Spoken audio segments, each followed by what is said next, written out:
The Hebrews copied African stories to make themselves feel good and said that was us.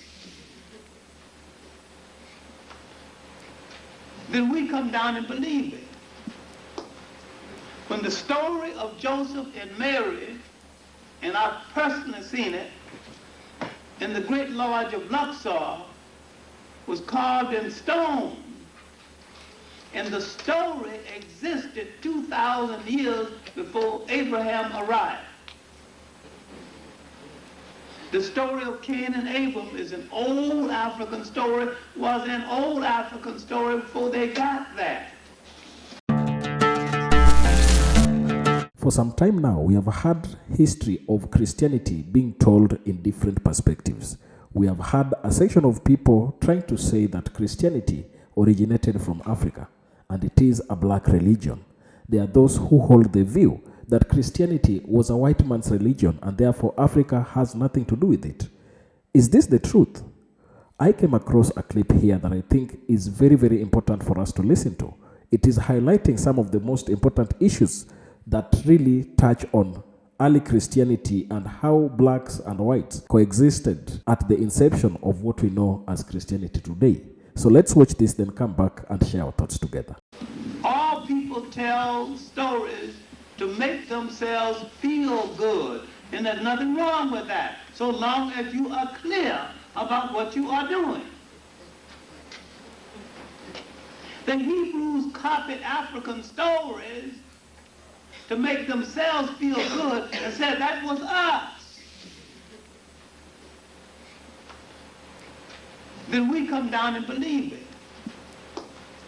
When the story of Joseph and Mary, and I've personally seen it, in the Great Lodge of Luxor, was carved in stone, and the story existed 2,000 years before Abraham arrived.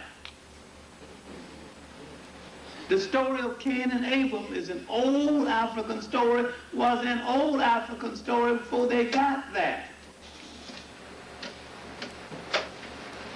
And there's a whole book of flood stories. Everybody, every culture has its flood story.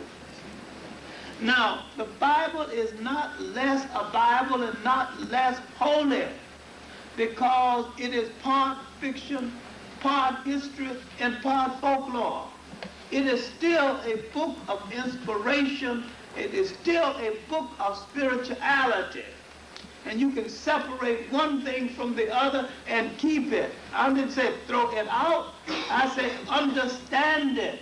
I think you can get more out of it by understanding it. And what I'm saying is that the Hebrews copied African folklore and integrated African folklore into the book, but they personified it, saying this happened to us, when in fact it didn't happen to them at all. They merely said it happened to them. All right, now, when they had to face the Pharaoh, who knew not Joseph, and when he said, those of you who wish to obey African law may stay. Those of you who do not wish to obey African law will have to go. Those are the ones who left Africa. Now that's the origin of the essence. All the Jews did not leave Africa because some of them said that they could stay and live under African law. Jews remained in Africa. Some of them were there when the Romans arrived thousands of years later. Now, the Exodus is one of the best known stories in human history. And there is not one iota of proof that it occurred. The Bible is not less holy because of it, but this is a part of Hebrew myth. And it is a good story to teach faith whether it is true or not, it is a good teaching lesson. Why can't we draw the lesson from it and stop worrying about whether it's true? Now, if you know the geography of Africa, you know that was a 16-mile land bridge connecting Africa with Western Asia. When the Jews came in, they walked in. They could have walked out. So they didn't have to leave by water at all. And if they left by water, they would have to leave further down. And if they left that way, then they would end up in Yemen. It doesn't go with the geography. Look at the geography. Look at where the land, this is before the Suez Canal. Thousands of years before. Look, the Christian story is one of the most beautiful stories in the history of the world, but you have to separate one thing from the other and keep the story. Don't throw out the story because it is mixed with a whole lot of things that are questionable. You can enhance the story by understanding it and understanding to what extent the story is embellished by folklore. All right, now, 70 people came in. 70 Hebrews came in. 600,000 goes out and still leaves some. Would 70 people create that many people, even if they spend all time creating people?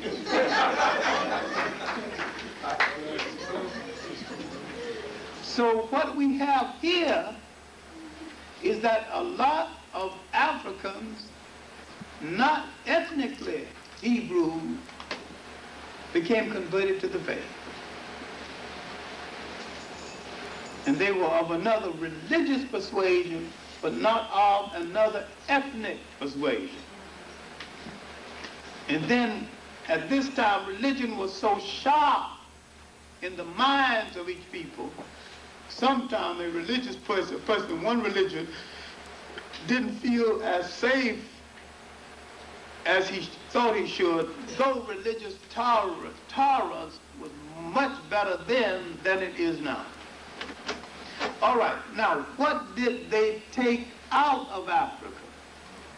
They came into Africa without a clear language, without a clear religion, and without a clear culture. When they left, they had all three. Africa had made the Hebrews a people. The early Hebrews became a people and entered history through Africa. And you do not have to argue about whether they were white, black, or otherwise. The only whites who entered the area were Greeks and Romans. Right. So now if you want to figure out where the white Jew came from, that's the problem. The European white Hebrew is nothing but a European belatedly converted to the faith. In the 12th century AD, there was arguments in Europe because the Africans and the Arabs were controlling Spain and the Mediterranean. There was arguments for whose fight you're going to join, the Arabs or the Christians. And there was a group of people who didn't want to join either one of them. They sought an alternative, and they chose Judaism. So the Caucasian Jew is just a European who chose Judaism. And he has no ethnic relationship to the biblical Jew at all.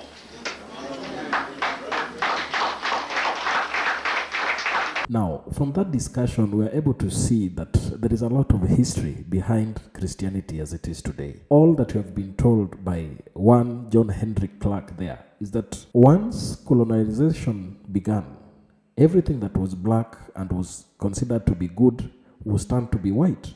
And that is why we find ourselves having a black Christ turning to be a white Christ. And he notes that the depiction of Christ as being white does not appreciate his Jewish roots. And that is why he is saying that, in fact, even if we were to accept the depiction of Christ as being white, or the portraits that we see that have been drawn of Jesus Christ, it could be that all that we see is just something that is not the true representation of Christ, and he's being snatched from being a Jewish guy to a European. And that is what they have expressed there. And another person who has spoken there is Reverend Albert Clarke Jr. He has said that from the onset, the biblical Israel was not that which we know. It was a black nation, and it was full of black people. So we are able to see how this thing happens. And from this, we can really note that a lot of history that we have has been whitewashed to favor the narrative of white being a good thing and a black being a bad thing. So my little research on this led me to some information that I want to share with you here. The origins of ancient Israel have notable connections to Africa, primarily through migration, cultural exchanges, and historical events that link the ancient Hebrews to Egypt and other parts of northeastern Africa. The story of ancient Israel, as recorded in the Bible and the historical text, begin with the patriarchs, figures like Abraham, Isaac, and Jacob, who, according to tradition, migrated from Mesopotamia into Canaan, and then, due to famine, Jacob and his descendants settled in Egypt.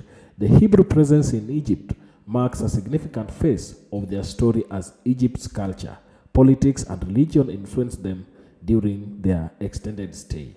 So, from this alone, we are able to see that the origin of ancient Israel can be dated back to Africa and their association of being in Egypt.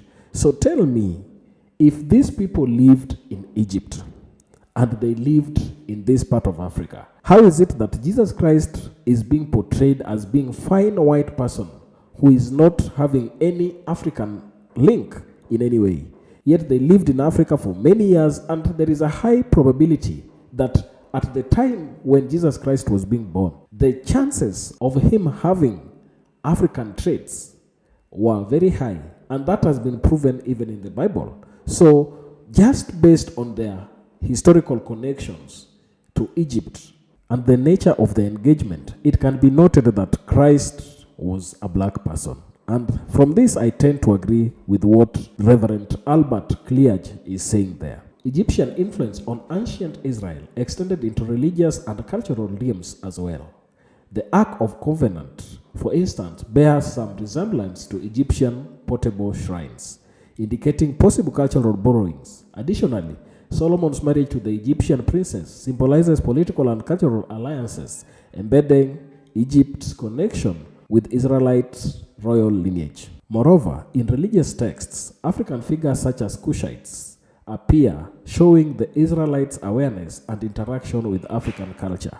The Queen of Sheba, traditionally linked to Ethiopia, visited King Solomon, further indicating African-Israelites' relations and shared wisdom traditions. While ancient Israel forms its distinct identity, Africa's role in shaping its early development through migration, shared symbols, and interactions with Egypt and neighboring African regions is clear. These foundational experiences in Africa contributed to Israel's early social and religious identity, thereby leaving an enduring legacy that reflects the interconnectedness of ancient civilizations across Africa and the Near East. And this depicts what religion and Christianity has been in today's society. So we are able to see this kind of link. And I can tell you that much of what we see and much of what we are told, there is a greater percentage of history that has been interfered with. All that was black has been turned into a white history, and anything good has been turned to be favoring or appreciating the white person. So as a people, I think it is incumbent upon us to really wake up and understand our role in the society. We must know that our history has been curtailed in a greater way, and therefore it is upon us to come out and expose this that we are continuing to expose today. There are a lot of things that we will continue doing together as a channel to really show the space and the place of the black person. So it is all upon us to really come together and work for our own greatness. Tell me down in the comment section what you think about this. And if you're watching us for the first time, don't forget to subscribe to our channel, like this video, and also share. Thank you, and may the good Lord bless you. Goodbye.